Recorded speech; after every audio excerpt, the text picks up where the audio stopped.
Today we are in the Victims and Survivors Symposium organized by Peel Regional Police and Peel Police Services Board in collaboration with the Halton, York and Durham Regional Police. So this is first of a kind event led by policing, and what they discussed in this, they brought victims and survivors together and bringing victims, survivors, community partners, advocates, and police services to address the impact of violent and repeat offenders. So violent and repeat offenders, they have a big impact on our communities.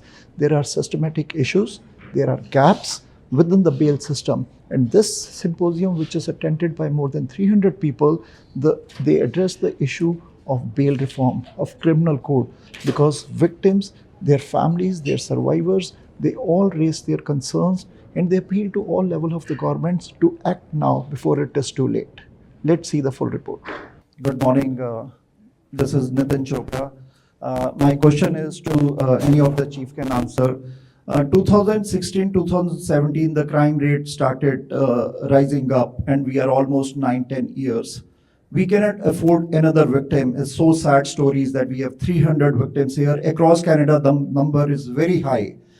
How much more advocacy we have to do so that our political class should listen to it, because enough is enough. And when enough is enough, because we cannot, if we have another victim today, who will be the accountable? Is that police or the lawmakers or what? Because Canadians don't want to see that. Our heart goes to the victim families, victims, and being in media, all of us, we covered so much of stories. Our hands are full. We don't want to see it, but we have to be bold. What next? Chair Nando, Chief, any chief can answer that. We need to stop this. No, it's a very good point. And as we travel around our communities, all of us as chiefs, we're hearing more and more often the conversation in the restaurants, the conversations in the parks or in the shopping malls are around crime. And Canadians are becoming fed up, rightfully so, with crime and particularly violent crime. And Premier Ford mentioned this morning that in polls that they're doing, crime has risen to at the top or close to the top for concerns for the provincial government. Obviously the economy and other things as well. But I think it's incumbent on every Canadian to speak up. Canadians are becoming fed up with crime. I heard it last night at a fundraising event for the Oakville Hospital. One person there was a victim of a violent home invasion. Another one was talking about, is it time for people to arm themselves and take a different approach?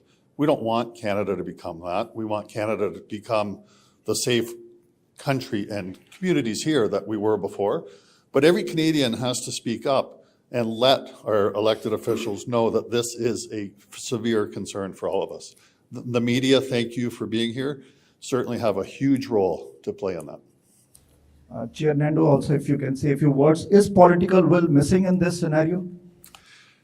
Yeah, and I say the chief spoke to it as well. Of all the words that came to my mind as we were listening to the courageous people that were giving their testimonials of what's happened to them, to your very point, the ones that came into my mind were incredulous and stupefied.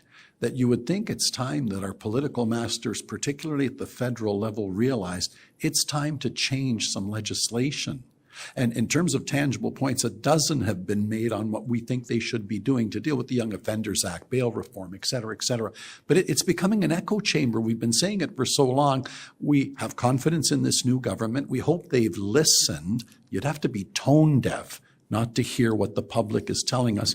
And it is time for action. But I have some confidence through efforts like this, through our provincial government and our new federal friends, that it is time to look at this far more critically, because it is a top-of-mind issue for all Canadians right now.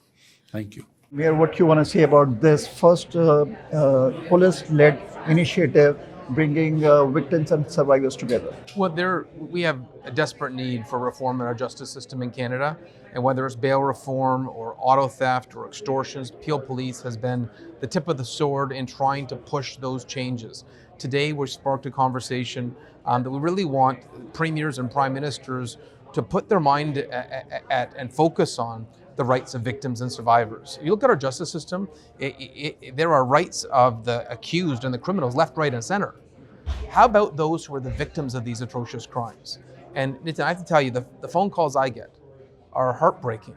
I got a call from a father whose door was knocked down and said his kids can't sleep. You heard today at the symposium from Darian Henderson Bellman's parents, whose life was taken by her former partner, who was released on bail 5 times. It's disgusting. Is political will missing at our levels? It needs to be fixed. And I'm not about pointing fingers. I want it just fixed. And there's a role for every level of government to play in fixing this yesterday. You were the biggest advocate here in GTA, here in Ontario about these. We talked numerous times on these bail reforms. 2016, the crime rate started rising, and we are in 2025, almost 9-10 years. How much more advocacy we need? So organized crime is sophisticated, and they will take advantage of loopholes in the system, and that's what we're seeing. They're taking advantage of loopholes in the system, whether it's the Youth Criminal Justice Act, bail reform, lax border security. These are loopholes that are vulnerabilities for Canada.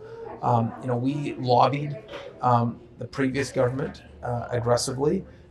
We didn't have much traction, although we did get our scanners for the intermodal ports. It's been helpful for preventing auto theft, but on bail reform, I'd say I'm optimistic that we're going to have a better response by the new government.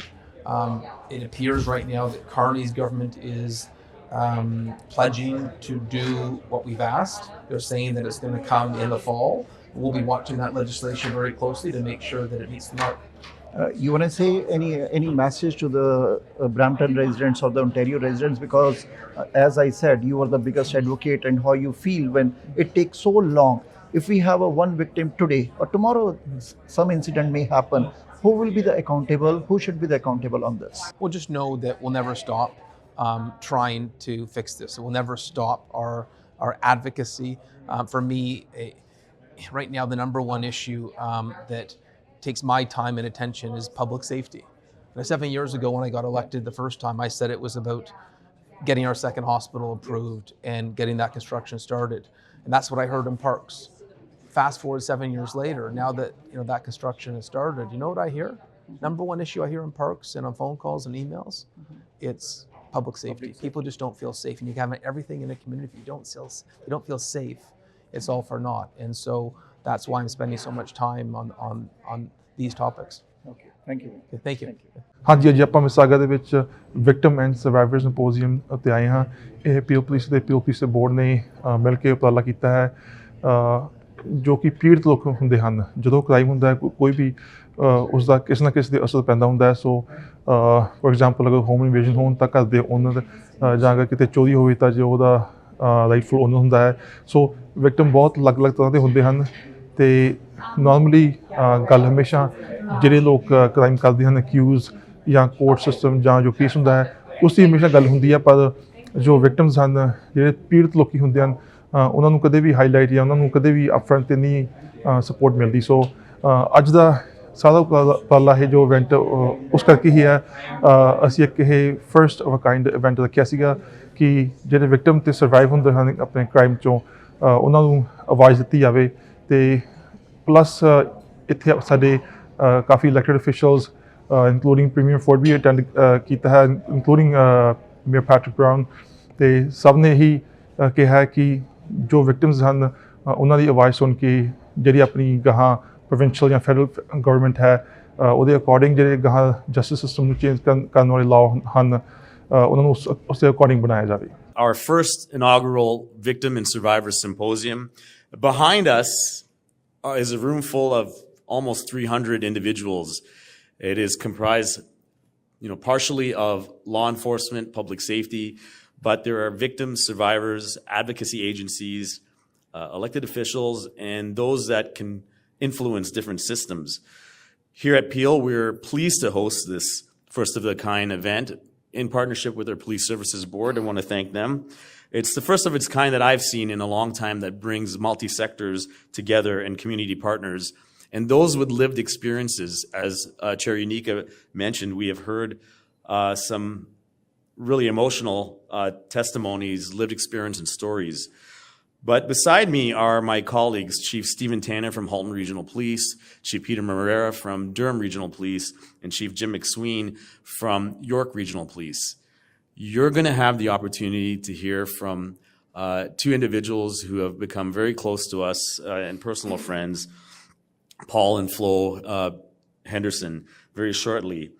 But the reason we have a police-led initiative is that all too often the focus is on the notoriety of the crime, the event, whether it be in social media or in news media, or the focus is on the offender. But behind every one of these incidents is a victim, a family, a community, a neighborhood that is negatively affected. And the purpose of today is to shift the narrative back to the interests, the needs of those that are being harmed the most in our communities. I think we all agree now that safety and security of neighborhoods, homes, and communities is at the forefront. Together, we are hoping the outcome of today is that we will have a common platform to advocate, and that is surrounding three main areas. The one is focusing on reforming bail reform for those that are creating the greatest repeat harm on individuals in our community.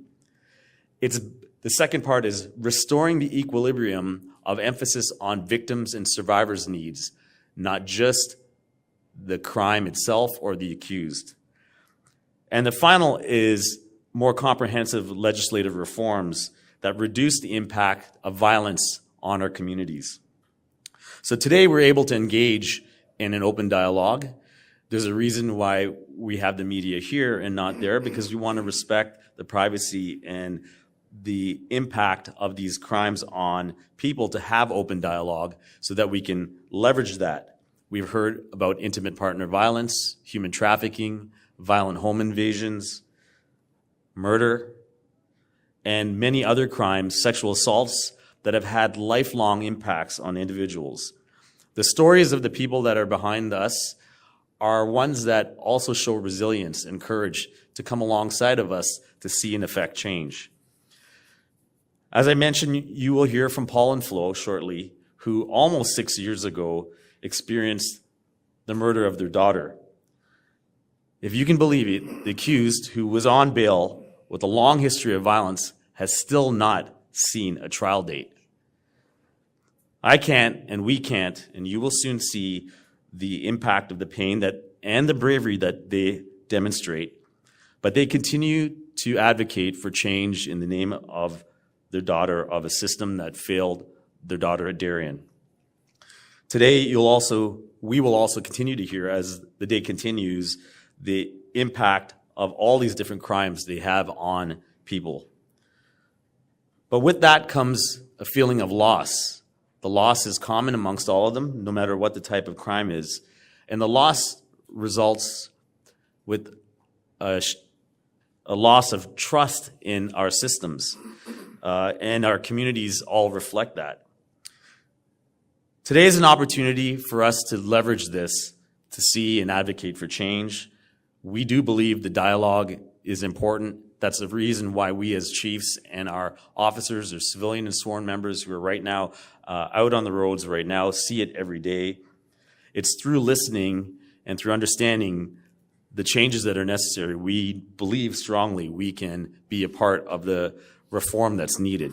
One of them we've talked about is the urgent reform on bail, the legislative changes that are needed at the federal level to address auto theft, home invasions, illegal firearms, gender-based violence.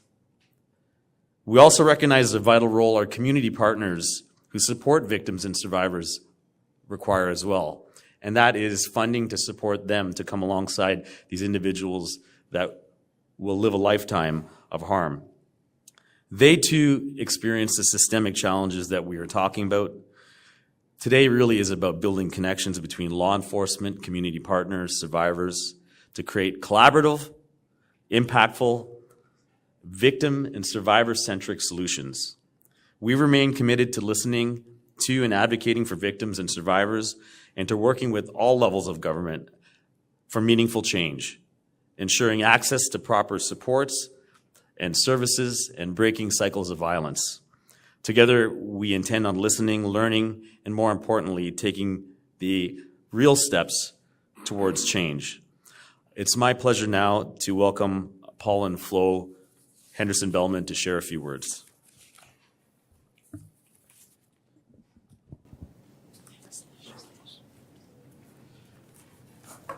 Thank you so much for everyone being here today and for the platform we've been given to share our story. We are the parents of Darian Henderson-Bellman, who was brutally murdered on July 28, 2020, at the age of 25 years old. Her death has shown us firsthand how broken our judicial system has become. The individual who killed her had been arrested multiple times for gender-based violence offenses, illegal firearms possession, and other violent offenses, yet he was repeatedly released on bail. Despite clear evidence of the danger he posed, the courts failed to protect our daughter. If he hadn't been released on bail again, Darian would be alive today. Peel Regional Police, Halton Regional Police did everything they could to keep Darian safe. They arrested and charged the accused multiple times and pleaded with the courts to keep him in custody. But their efforts were ignored. The courts put faith in a surety to justify bail, even though the same surety had failed multiple times before with no consequences. That failure cost our daughter her life. Now we face the added trauma.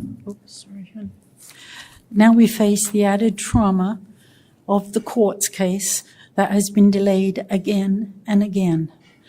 The case is now expected to proceed late 2026, which will be over 6 years later, while we are still traumatized. It will be after her murder. The 6 years have been agony. Each delay reopens our wounds that we have to try and heal. The system seems to prioritize the rights of offenders over the safety and well-being of victims and survivors. Bail and illegal gun laws must change now. The daily loss of life is unacceptable. We urge the government to stop talking and to act. Violent offenders, keep them off the streets to protect those who are most vulnerable in our communities. Finally, we want to thank the police agencies that have been so good to us and protecting every one of you out there to the best of their ability, their unwavering support over the years, and for helping organize this important symposium. It gives families like ours the voice for change, and we truly are grateful for that part in it. Thank you. I think it's a combination of many different factors. One, and we increasingly see this, is that these aren't first-time offenders that are committing these crimes. So people who are already out on bail committing more serious crime is a growing epidemic across this entire province and certainly across the regions we represent. I think that without a strong deterrent, those people who have already demonstrated that they don't deserve to be in the public spaces living amongst us are out there reoffending and victimizing more and more people. And so, this is why conferences like this are so important, because the time is now. There is no time to waste. You talk about timelines in the previous question.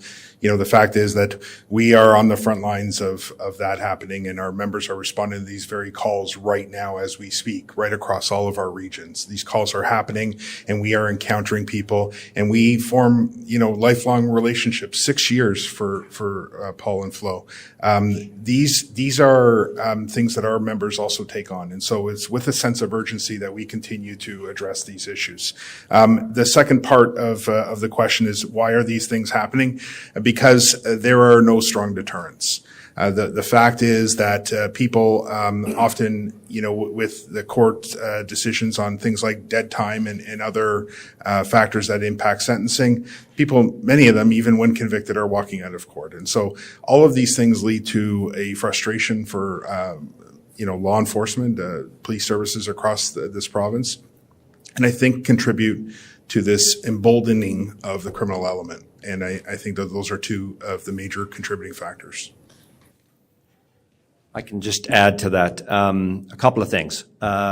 We need to stem the flow of guns across the border, the southern border between us and the U.S. I can tell you in York Region, 90+% of all the handguns that we seize at many of these violent crimes or incidents are coming across the border. We've not dealt with that issue yet. That has to be an issue that becomes top of mind as we look to reforms and to putting resources to it. The next piece, I'd say organized crime is playing a huge role. And when you talk about carjackings, home invasions, violent crime, gun crimes, drugs, organized crime is at the forefront of a lot of it. And the last piece to it is they are now exploiting young people who are looking for something in their life to look forward to. And at the end of the day, it's easy money for young people in a system that is not holding any of them accountable, right? That's the point. The point is, if people that are committing crimes are seeing a justice system that's not holding them accountable, that creates opportunity for more crime because they're not being held in. The front end of this, as we've mentioned, I know my colleagues here have already mentioned it, and it seems like that's all we're talking about today is bail. But understand that bail is at the front end of these arrests and investigations. And if we don't fix that piece, then everything that we invest in upstream and downstream won't have as significant an impact because those people that are still victimizing or traumatizing communities are back out. That has to be addressed. The tools are there. They're just not applied and adhered to. And there's a multitude. And for me to go through the whole, set of recommendations would be very difficult. But for one thing is, the Charter of Rights is intended to protect all individuals. But in this case, we're seeing the emphasis on offenders, their ability to have, their rights protected exceeds the amount of harm they're doing. So, for example, reverse onus. There's a reverse onus for individuals that are completing very violent repeat offenses. We're asking for immediate application of that for individuals doing it. Right now, it's upon the Crown Attorney, the police officer, and the victim to say why the offender should stay in custody, which doesn't make any sense. And if you add to it where you've got an individual that has a propensity for repeat violent offenses, it's still on the shoulders of the victims, the families, the officer to explain that. What we're suggesting is that needs to be flipped around. And if you go as far as, what some of us say is eliminate the option for bail and certain offenses. Some of the, reasons why individuals leave and get back on the street is because somebody comes forward to say, I will take accountability and be the surety for an individual. I think in my 30 years, I have not seen one person who puts $10,000 down to say that Nish can come out and live with me, and they don't lose their money. And there's no accountability. So we're asking for changes on tools that already exist. But then we've gone as far as to suggest, the environment has changed. The type of offenses, home invasions we were just talking about, Chief Tanner was talking about, when he started in policing, never would see a nighttime compromise of somebody's home in terms of vulnerability. Is there an appropriate offense that has been, we proposed a home invasion offense, which has language that has stronger penalties. So there's a multitude of changes, not just in the bail system, but on the legislative side. And maybe I probably missed a bunch that maybe my team can top up from. I would just add one thing, as opposed to getting into specifics, because there are so many, as Chief Duriapa mentioned. I think balance in the system is what we're looking for. And, as police agencies, we talk about victim-centered, trauma-informed approaches to investigations. I think we need to take that approach to how we manage our survivors through the whole process, from the time they are victimized to the time the prosecution occurs, and then after. Because if we're thinking of the victims at the forefront of the investigation, of the prosecution, and after, to some extent, I think it's at that point we will bring balance back into the system to where it really needs to be. Because right now, it's far weighted to the accused. And very, very few times do we ever hear conversations about the victims at bail, right? It's all about the accused. We need to change that. If I can just add to what both my colleagues have said. So C-75, introduced in 2019, or claimed in 2019, fundamentally changed bail in this country. C-48, 2 years later, 3 years later, sought to start plugging the holes because almost immediately it did, you can see the problems with C-75. It has fundamentally created this unbalance that Chief McSween just spoke of. The reality is that, where one of the driving principles behind C-75 was to impose the least onerous conditions possible. The problem with that, and that sounds great in concept, but the problem with that is that it needs to be balanced against the needs of the community and the safety of victims. And so we see recidivists being at the core of these very, very serious criminal offenses that are being committed. People who we had an opportunity to balance that scale and bring in the voice of the victims, the larger community, future victims, and that has not occurred. The federal government, in passing this law, created special community courts to deal with bail. None have been constituted in Canada. Like, it just doesn't exist. And so these things are not new. These things have been happening for a while, and police leaders have been talking about this for some period of time. It's now we're seeing the impacts, the unintended or unintended consequence of well-meaning legislation that just simply did not find that balance. And Chief McSween is quite right. It's that balance that we're seeking. If I may, before the next question, just be remiss. Today's focus is obviously on victims and survivors and putting them at the center of it. But there are other elements, back to the previous question about what we have been advocating for change. Some of it is in the proposed legislation for C2, that we don't have the tools necessarily to prevent some of the harm from an investigative standpoint that would be effective for us. For example, if somebody is the victim of a home invasion or a robbery, maybe it's human trafficking, sexual assault, we need investigative tools that, all the other largest countries in the world have. For example, we have to wait 30, sometimes 60 days to get technical evidence to identify a perpetrator. So, for example, there could be a home invasion tonight. We may be able to, get a technical piece of evidence like a phone number, but we have to wait 30, 60 days. And every other country in the world, it's within minutes, if not hours, that they've got it. Just say to yourself, in that period of time, how much more harm is being caused to our communities? So it's not us, it's victims that are being harmed in that meanwhile. So that is another thing that we proposed federally. We're a strong advocate. We've been encouraging the current public safety minister to hopefully see that through in the fall justice bill. These are things that we, on the whole spectrum of suggestions, are very supportive of.